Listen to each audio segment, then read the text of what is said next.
एक दिन महान दार्शनिक सुकरात अपने एक जिगरी दोस्त के साथ बाग में बैठा था।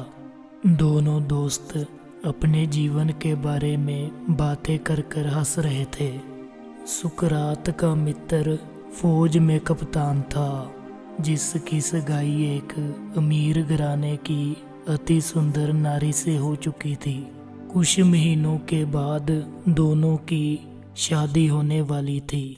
सुकरात के दोस्त कप्तान ने सुकरात से भी शादी करने की बात कही और ये भी कहा कि 2-4 वर्षों में तो तुम्हारे बाल भी सफ़ेद हो जाएंगे। वह समय मेरे दोस्त तुझसे कोई शादी नहीं करेगी। सुकरात ने एक घास को तोड़ा और यह कहने लगा कि मेरे मित्र, जिस नारी से मैं प्रेम करता हूँ उसकी सगाई तो तुम्हारे साथ हो चुकी है। यह सुनकर सुकरात का मित्र कप्तान बोला, तुमने कभी अपनी शक्ल भी देखी है आईने में? कहाँ तुम और कहाँ जान थी? सुकरात बोला, एक सता वह अपने मंगेतर को मेरे साथ बैठने का मौका दे। मुझे पूर्ण विश्वास है कि वो मुझे पसंद करने लगेगी। सुकरात का दोस्त बोला कि अगर यही बात है तो मैं कल सुबह तुम्हें अपनी मंगेतर से मिला दूंगा। अगर उसने तुझे पसंद कर लिया तो वह तुम्हारी हुई। कप्तान हंसता हुआ बोला कि अगर जानथिप ने गालों की जड़ी लगा दी तो रोता हुआ मेरे पास मत आना। और फिर दोनों हंसते हुए अपने अपने घर चले गए। दोस्तों, ये वो समय था जब यूनान की औरतों को अपना बर आप चुनने की आज़ादी थी। कुछ दिन पहले ही जानथिप और कप्तान ने अपनी मर्जी से सगाई करवाई थी। वो दोनों एक दूसरे को पहले से ही पसंद करते थे। अगले दिन शाम को कप्तान अपनी मंगेतर को सुकरात से मिलाने के लिए लेकर आता है। वह अपनी मंगेतर से कहता है कि यह मेरा दोस्त सुकरात है, इसने तुम्हारे साथ कुछ बातें करनी है। मैंने इसे वचन दिया है कि मैं इससे तुम्हारी बात करवाऊंगा, इसलिए तुम्हें इससे कुछ बातें करनी पड़ेंगी। कप्तान की मंगेतर कप्तान के बार बार कहने से सुकरात से बातें करने के लिए मान जाती है। जब जानथिप सुकरात की ओर देखती है तो वह सोचती है कि यह तो दुनिया का सबसे ज़्यादा बदसूरत और जाहिल इंसान लगता है।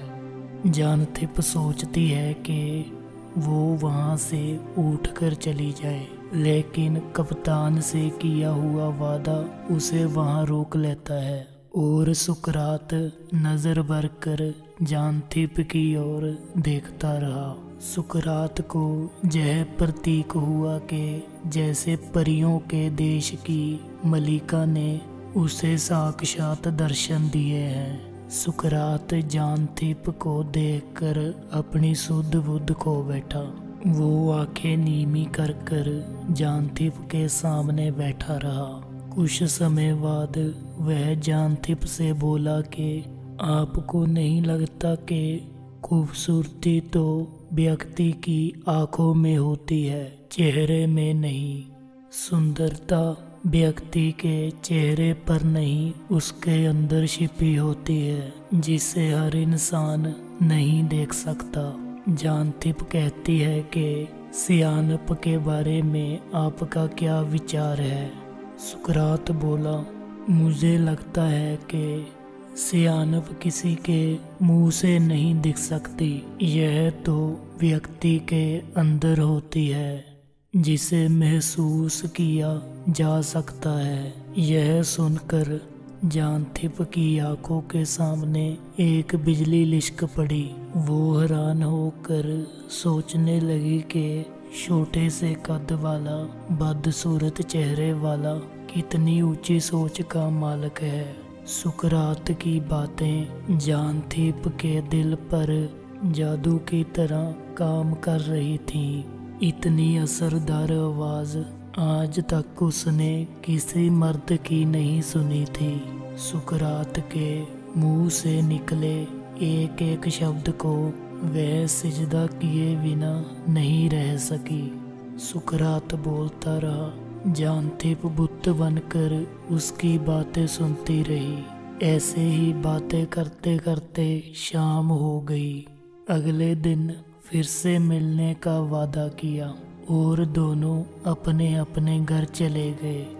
जानथीप सुकरात की बातों से इतनी ज्यादा प्रभावित हुई वो सारी रात सो ना सकी। सुकरात की बातें सारी रात जानथीप के मन में घूमती रही। अगली शाम दोनों फिर से मिले और दोनों ने जी भरकर बातें की। ऐसे ही बातें करते करते दूसरा दिन भी बीत गया। ऐसे ही मिलते मिलते 5 दिन बीत गए।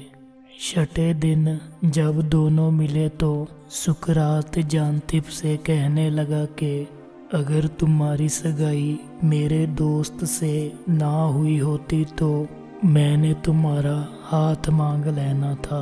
यह कहते कहते सुकरात भावुक हो गया। जानथीप बोली कि सुंदर दिल इंसान, तुम भावुक क्यों हो रहे हो? अभी मेरी सगाई ही हुई है, शादी तो नहीं, और सगाई तोड़ना कोई जुर्म तो नहीं है। अगर तुम चाहो तो मैं तुझसे शादी कर सकती हूँ। जानथीप ने अपने मन की बात बताई। तुम्हारे विचारों और तुम्हारी सोच ने मुझे मोहित कर लिया। सुकरात बोला, वह अपने मित्र से विश्वासघात नहीं कर सकता। वह भी तुझे बहुत पसंद करता है। कप्तान भी पीछे छिपकर दोनों की सारी बातें सुन रहा था। पिछले 5 दिनों से वह ऐसा कर रहा था। वह दोनों के सामने आ गया और सुकरात से बोला कि मेरे दोस्त, मुझे अब मालूम है कि जानथीप मुझसे ज़्यादा अब तुझे चाहने लगी है। आज मैं जानथीप को अपने रिश्ते से आज़ाद करता हूँ और मैं दिल से चाहता हूँ कि तुम दोनों की शादी हो जाए। सुकरात बोला कि मेरे दोस्त, मैं तो एक गरीब इंसान हूँ, ना ही मेरे पास रहने के लिए अच्छा घर है। मैं अपने स्वार्थ के लिए जानथीप की जिंदगी बर्बाद नहीं कर सकता। उसने सदा शाही जिंदगी जी है। सुकरात ने अपनी बेबसी जाहिर की। जानथीप बोली, मैंने तुम्हारे साथ रिश्ता जोड़ना है, वस्तुओं से नहीं। और वो सुकरात से बोली कि मैं तुम्हारे हर दुख सुख में साथ रहूंगी। एक महान दार्शनिक की पत्नी होना मेरे लिए सौभाग्य की बात होगी। कप्तान ने अपने जिगरी दोस्त के लिए अपने प्यार की कुर्बानी देकर हंसते हंसते सुकरात और जानथीप की शादी करवाई। सुअप्पन और ज्ञान ने दोनों को एक दूसरे के पूरक बना दिया। सुकरात और जानथीप एक दूसरे के जन्मों जन्मों के साथी बन गए।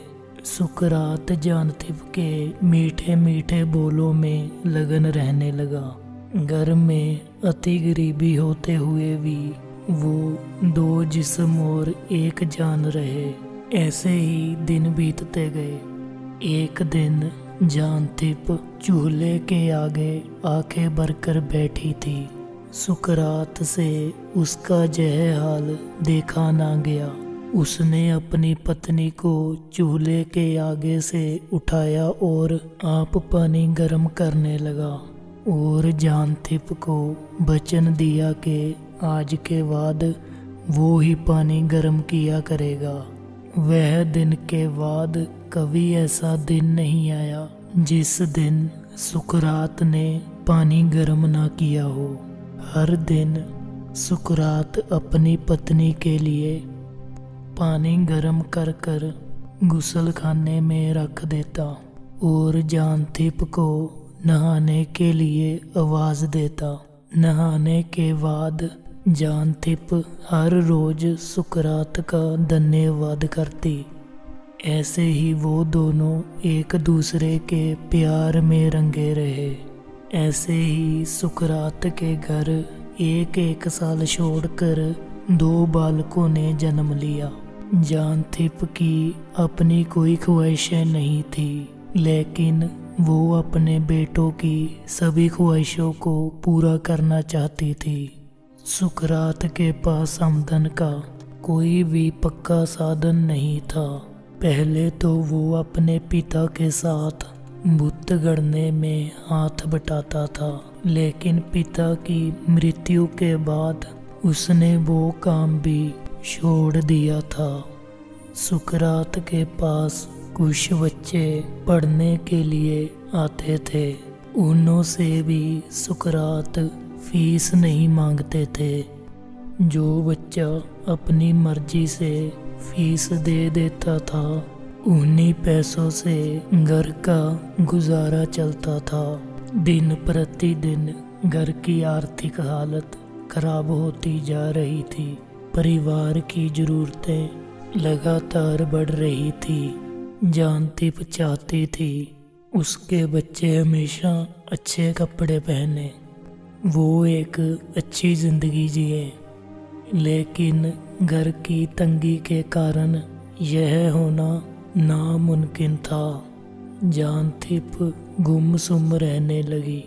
ऐसे ही समा बीतता गया और उनके घर तीसरे बालक का जन्म हुआ। उनके पास 3 बच्चों के तन को ढकने के लिए सही से लीड़े भी नहीं थे। जानथिप यह सब देखकर बहुत दुखी होती।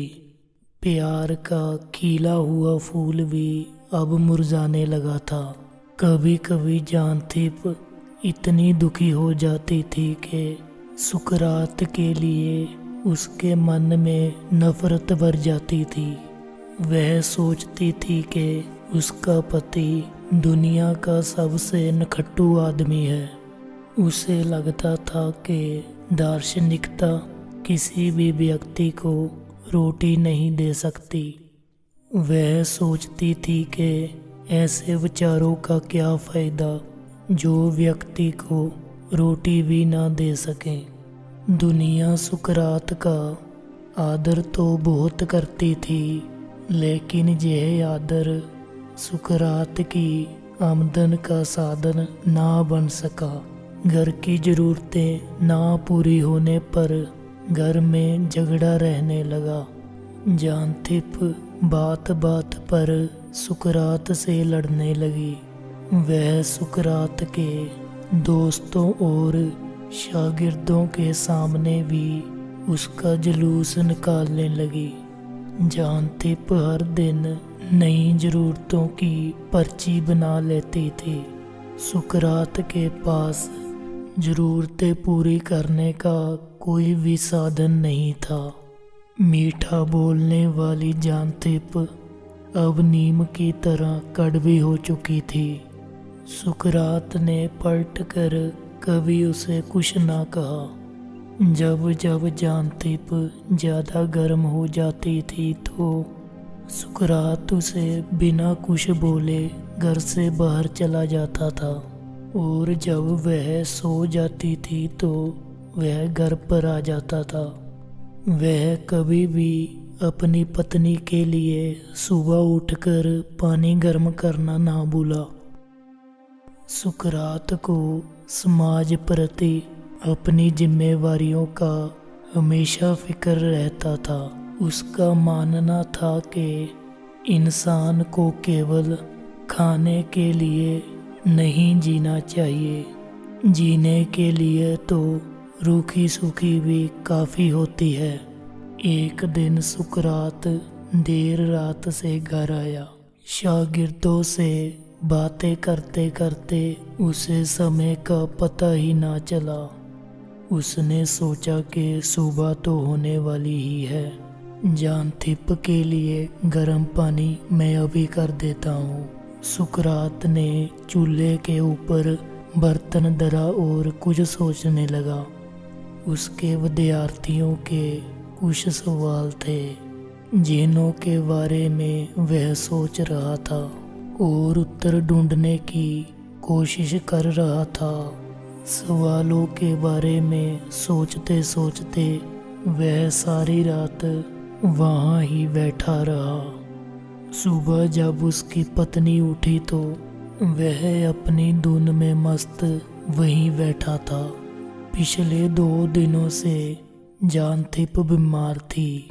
उसका शरीर टूट रहा था। रात को भी उसे अच्छे से नींद नहीं आई थी।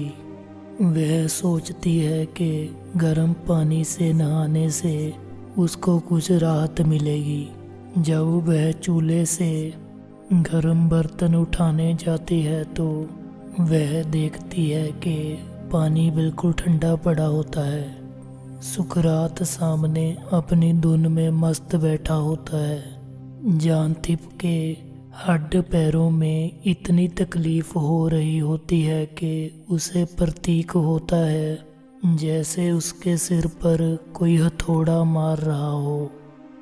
जब सुकरात उसकी बात नहीं सुनता तो उसे बहुत गुस्सा आता है और वो ठंडे पानी का भरा बर्तन सुकरात के ऊपर डाल देती है।